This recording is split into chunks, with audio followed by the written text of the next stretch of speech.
kubera icyo amarangamutima tugira iyo turi gusenga abenshi tubifata nk'amasezerano. Benshi muri twe turasenga ariko tukibwira mu mutima ko hari ibisubizo dushobora kubona kubera amarangamutima, tukabifata nk'amasezerano. Muri iki cyegeranyo tugiye kugaruka ku mpamvu zitandukanye bamwe twibwira ko Imana yatinze, ko hari amasezerano dushobora kuba twarahawe mu gihe twari turimo bitewe n'ibyifuzo bikaza guhinduka. Bamwe dukunda kwibaza tuvuga ngo Imana ishobora kuba yaranyibagiwe, kubera icyo usanga ari njyewe ibi byose bibaho, imyaka ikihinduriza ndi kuyireba, hari abandi twari kumwe bo bikaza gukunda ariko njye ntibikunde. Gusa nakubwira ko Imana ikora ibintu mu gihe cyayo, ikabikora igihe ishakiye mu gihe gikwiriye. Ntukazabifate nk'aho hari abo byakundiye wowe bikaba byaranze, kuko icyo si cyo kibazo. Ikibazo ni iki? Ese Imana iratinda cyangwa se ifite gahunda irenze iyo tubona, cyangwa se ku mitekerereze yayo hari ibyo iba yaragennye igomba kuzaba ku muntu? Imana ntitinda kubera ko igihe cyayo ntabwo kiba cyagera, usibye amarangamutima tugira no kuba turi mu bibazo tukanga kwihangana. Gusa nakubwira ko kwihangana aricyo gisubizo gishobora kuzagufasha kunesha ibintu byose waba urimo. Imana ntabwo igira amarangamutima, Imana ntabwo ishobora gukora mu gihe cyawe, Imana ntabwo izakora igihe wowe urumva ko ibyo bintu aricyo gihe bikwiye. Imana izabikora mu gihe cyabyo kandi ibona ko bikenewe.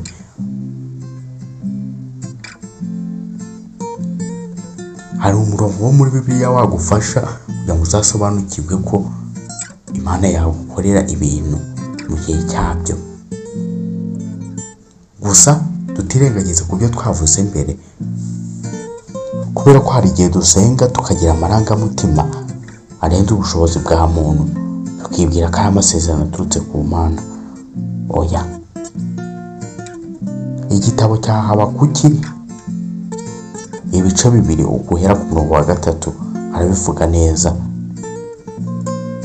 Nshobora kuguha urugero rw'ibyabaye muri Bibiliya cyangwa se umugabo byabayeho kandi wari ukomeye, yaje no kuba sogokuruza w'amahanga witwa Aburahamu. Yategereje imyaka 25 kugira ngo abone isezerano. Iki ngiki ni nacyo cyakuruye kuzamugira sogokuruza w'amahanga. Bari imyaka 25 ukuntu ingana, wowe niba ubonye isezerano, hari umuntu yohereje Imana akakuvugaho cyangwa se akakubwira amakuru, bamwumva ko bigomba kuba mu minota itarenze yo wifuza.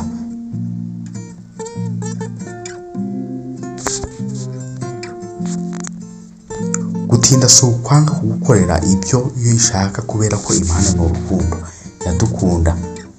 Ntabwo ishobora gutuma abantu bayo babaho nabi, ahubwo ibitegura inzira. Tekereza nk'iyo Yosefu aza kuba yarahiriwe mu minsi ya mbere, kiriya gihe n'inkuru twasomye byari kuzaba byarahindutse ibindi. Ushobora gusanga nta n'icyigisho byari kuduha, kubera ko uko dutekereza ubu ngubu bihabanye n'ibya kera. Dutekereza ko ikintu cyose gishobora kuba igisubizo kigomba kunyura mu nzira nziza, gusa siko bimeze. Tekereza ku mugabo witwa Yosefu uvugwa muri Bibiliya. Uyu ni umwana wa Yakobo. Bene se baje kumugwanya, baza kumugurisha muri Egiputa, kubera ko bari bazi ko hari isezerano yahawe kagomba kuzaba umuntu ukomeye.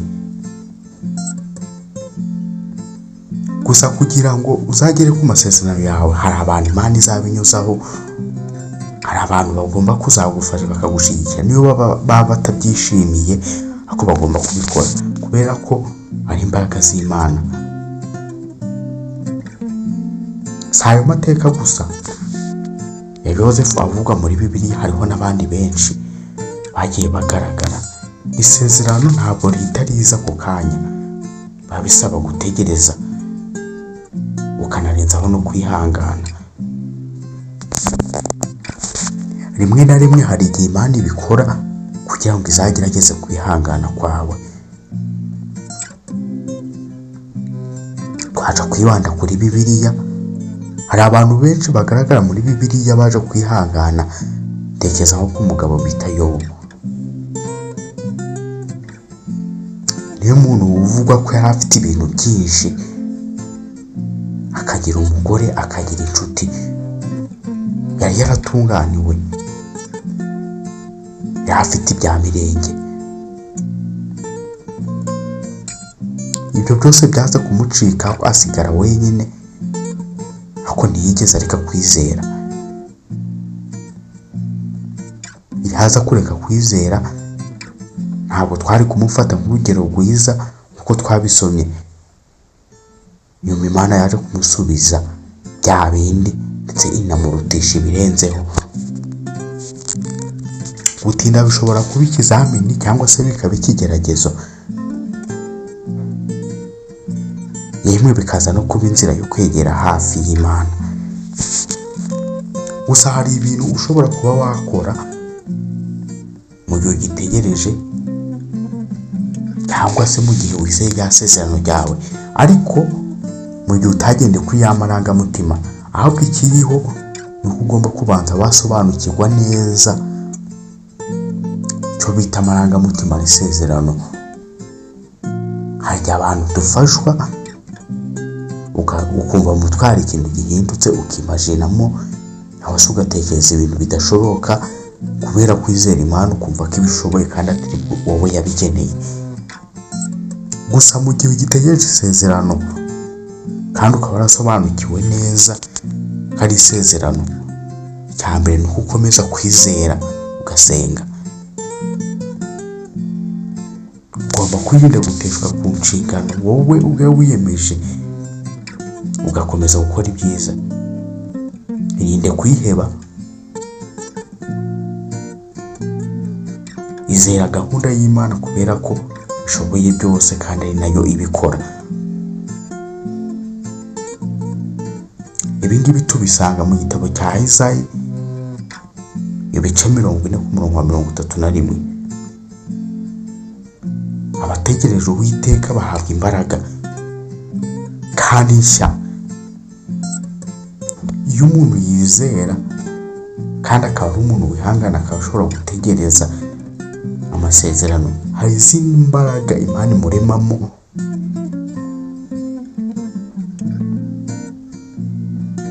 kugira ngo akomeze kwizera ndetse no gukomeza gusobanukirwa ibijya mbere. Gusa hari ubutumwa bukomeye tugiye gusorezaho.